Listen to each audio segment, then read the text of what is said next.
What's going on, y'all? This is Danette Moss, Business Systems and Implementation Strategist over at Let's Talk Strategies, home of the SaaS Factor.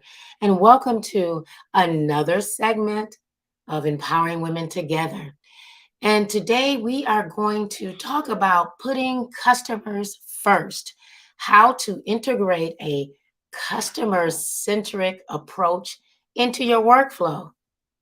I'm really excited about this topic because I love how I have been able to find ways to show how women in history have used things such as this type of topic, even in their business.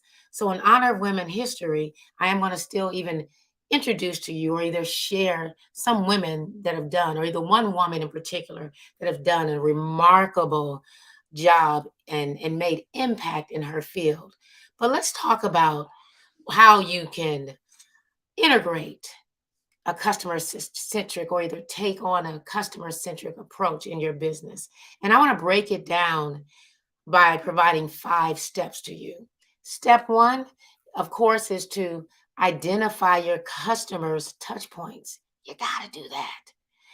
These are points of interaction between your business and the customer, right? Yes, it's not just about them, it's about you, but it's that interaction, that point where they both touch together. So, now some examples can include your marketing, um, your sales, customer service, and support. So, to improve the customer experience, it's important to evaluate the effectiveness of each touch point and identify areas for improvement. And you know, I'm all about talking about improving in identifying your business activities. So this plays that role in it as well. You need to identify those touch points. Now let's move on to step two, and that's defining the customer journey. Uber important. Mapping out the customer journey allows you to identify the pain points and areas for improvement. We all have areas of improvement in our business that we'll be faced with. And creating a customer journey map will definitely help you visualize each touch point and the customer experience at each stage. That's going to be extremely important. And then you get a chance to see the overall process. It is truly essential to address any issues that arise to ensure a seamless customer experience. Next, of course, is step three, and that's collecting customers' feedback. That is important as well. It's crucial to gather that feedback at each touch point, y'all, to understand the customer's perspective and improve the experience. So, feedback can be collected through things like surveys, social media, listening and reading what people are saying in the social media about certain elements of your business, and paying attention to your customer service interactions. Uber important.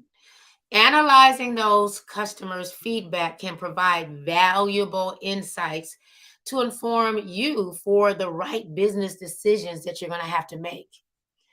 And step four is establishing that customer centric culture, right? So when we think about culture, we think about creating a culture that values and prioritizes the customer's needs. Extremely essential. Got to do that.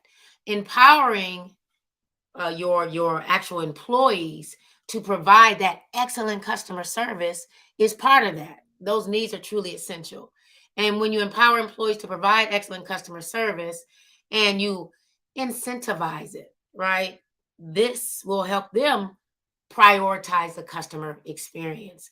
And that'll create that customer centric type culture. Women like Ruth Fertel, I know you guys have heard of her. She's the founder of Ruth's Chris Steakhouse. She understood the importance of providing the best quality food and service possible, treating customers like guests in her own home, and creating a warm and welcoming atmosphere in her restaurants.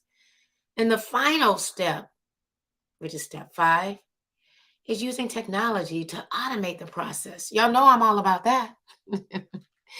Automation can do what? It can streamline your workflows and improve the customer experience.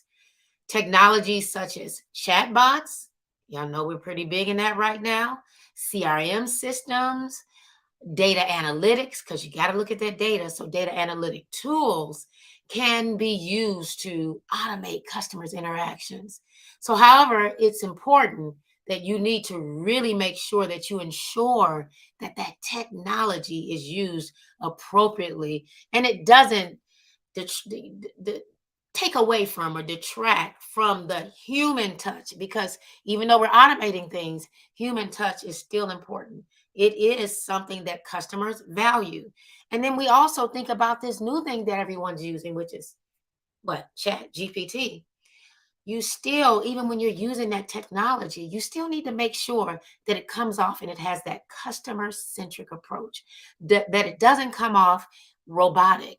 So when you're using tools such as ChatGPT, you need to make sure you put your special touch in it, that it's still part of you, and that you're not just going there, getting it to create information for you, and yet it doesn't seem human, it doesn't seem natural.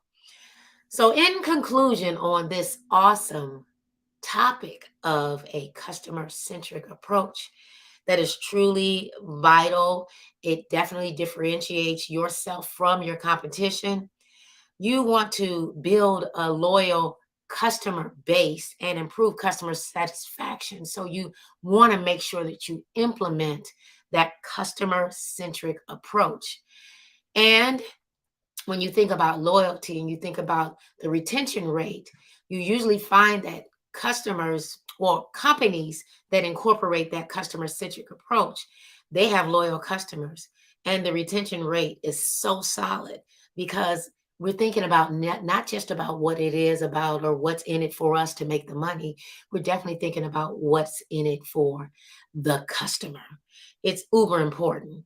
So by following all 5 of these steps, y'all, all 5 of them, you can place your customers at the center of your operations and create an exceptional customer service experience.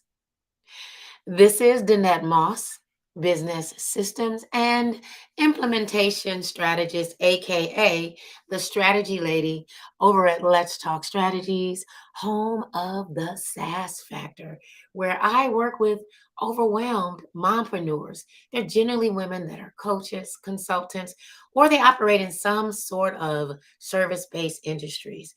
I help them put their business on rinse and repeat instead of stop and start. And one way of doing that is by working with them to create a customer centric approach for their business. I'd like to thank you so much for joining me on, I believe it's it's March 14th, day 14, for another segment of Empowering Women Together. All right. You all have a wonderful rest of the day. I'm getting ready to shut her down. I had a long day. And happy Women's History Month. Take care now. See you tomorrow.